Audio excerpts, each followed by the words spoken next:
Hello, Ritual Society. I'm Dana Schmidt Johnson, the community manager of the Ritual Society. And today I have with me Ellen Bowles. She is a creative, a spiritual reader, and an ancestral healer who is going to be talking to us about our spiritual hygiene.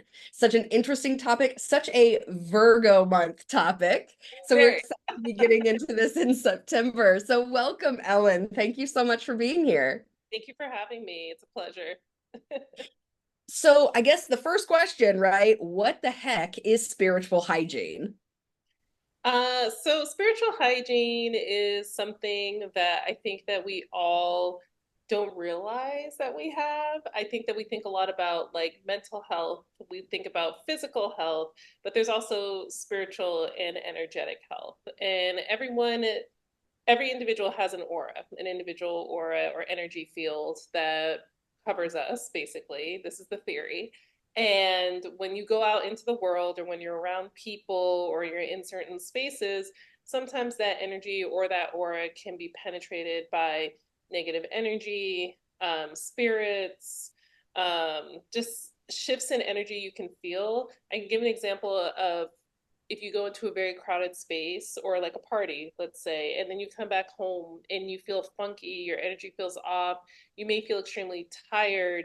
It could be not just because you were physically around a bunch of people, but because your energy was being absorbed by a bunch of people and like penetrated. And now you're taking that back home with you. So spiritual hygiene is more about the cleanliness and the maintenance of your spiritual energy and your auric field. You equated it to mental health, you equated it to physical health, right? And those are things that we do, a few times a week. How often should we be practicing spiritual hygiene? I mean, I think it really depends on the person and how energetically sensitive you are. I would prefer to do it a minimum of once a week. Like, I think that if you are someone who is very intuitive, you're empathic, for example, you tend to take on people's emotions very strongly or very quickly, or you struggle with maintaining those boundaries.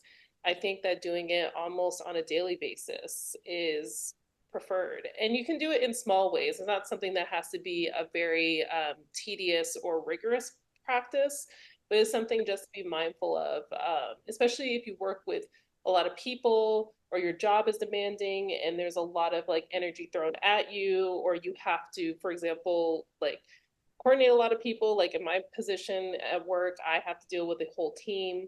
So thinking about that and like how often you interact with others is a good way to kind of figure out how often you should be doing these practices. Okay. And then over time, does that shift your auric field, or is it kind of like a shower where you really kind of need to just keep doing it? You can't shower once and be done for the week. I think that it does shift. I think that spiritually, like our needs always change constantly. I even think, like, for example, your intuition, like how you receive downloads and messages from guides, changes as time goes on, as your intuition strengthens. So I do believe, like, your spiritual hygiene, for example, you may not feel like you have to do it as often, these practices, as time goes on, because you've created more boundaries, honestly, with yourself and with others too. So you may feel a little bit stronger in that. But I think it's just something that people forget about, that it's something that you should be aware of, especially if, for example, you're feeling really lethargic and tired and you don't know exactly why, or you're feeling emotionally drained. I'm like, it could be also that your spiritual hygiene needs some tending to. Yeah, that makes a lot of sense. I'm envisioning it like spiritual crunches, right? Where we're just like getting stronger over Yeah, time. yeah, definitely. It's like your intuition. It's a muscle. The more you practice it, the stronger it will get. Yeah. And you've brought a lot of techniques into this class, a lot of different things that people can try. Is there kind of like a almost like a level, like an entry level way to get started, and then something that's like more advanced almost? Sure. Yeah. I mean, when you um like an entry level example, I would say would be using smoke cleansing. Like that's entry level to me. smoke cleansing, like there's a difference between smudging and smoke cleansing. So like smudging being correlated to actually indigenous and Native American practices, and smoke cleansing, which involves other herbs and like frankincense and copal. It's kind of similar to what you see in like Catholic churches, for example. But those are like, that's an easy entry level. All you gotta do is open your windows and like use a burner, or get your bundle of like rosemary or lavender, whatever you're using, and just go around your house and like smudge yourself or cleanse yourself. That's an entry level. I would think a more advanced level would be something like doing spiritual bathing, like spiritual baths, for example. um Again, that's something where it's pretty like straightforward, like the act of it, but I think preparation for it is a little bit more advanced, because you really have to listen to your intuition and what it's calling for and what it needs, because your bath may change depending on what you need in that moment as well. So I would say that a spiritual bath may be a little bit more advanced, and smoke cleansing may be a little more entry level. And it sounds really responsive. What Mhm. you're going through maybe determines what level you want to be at with Yeah, your cleansing. exactly. Like I know, for example, some people struggle with like being around a lot of family during holiday gatherings, for example. So that may be a time where you pull out spiritual bathing more consistently. Um, for me, for example, when I come home from work, I try to like smoke cleanse myself and just like burn something just to like move the energy off of me a little bit. But that's something like that's a simple daily practice. I may not be doing like the spiritual bath every single day, maybe doing it once a week or once a month. But the smoke cleansing is something that I can do more consistent. That's simple, easy, takes less than 5 minutes to do. Definitely. Are there other things we should be cleansing in the process? Like you're talking about kind of cleansing the auric field, but a lot of us have like tarot decks Yep. and all the crystals and all the things. Are those kind of part of the spiritual hygiene cleanse?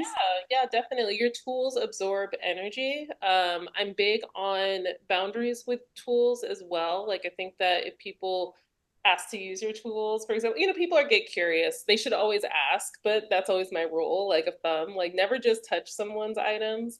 Um, and but they are extensions of you. So also, you'll notice too, sometimes I've noticed with like tarot decks, for example, they can start to feel heavy if you use them for too long. Like the weight actually feels different to me than when they feel cleansed and lighter. So you can do smoke cleansing for that, where you just hold the deck over the smoke and let it kind of drift up over it and cleanse it. You can charge up your cards under moon energy. So if you want to do the new moon or the full moon, moon water is another way that you can cleanse your spaces and your tools as well. Florida water is like super popular in multiple practices and can be used for cleansing tools. You just have to be careful with certain crystals because they're soluble and some of them will start to dissolve in water or liquid. Also, you can do like sun charging as well too. That's another popular practice as well.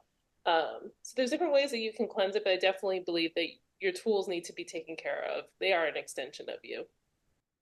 Yeah, and we like our tools in the society for sure. Yeah. Well, I'm so excited to hear about these practices and the different things that we can do um, for our own personal spiritual hygiene. In the meantime, where can people find you? So you can usually find me, the easiest way to find me is through Instagram right now. I'm currently working on my website and like redesigning it because I think my offerings are changing a little bit. But my Instagram handle is Ellens Bowles, Bowles. Most of my astrology content is there. And then if you want to contact me directly, my email is EllenBowles91 at gmail.com. Amazing. Well, we will be following and we will be watching this September, and then we'll have you back for a Q&A. So please, everyone, bring your questions. I already have some. So excited to dive deeper into spiritual hygiene. Can't wait to see you all there. Thank you. You.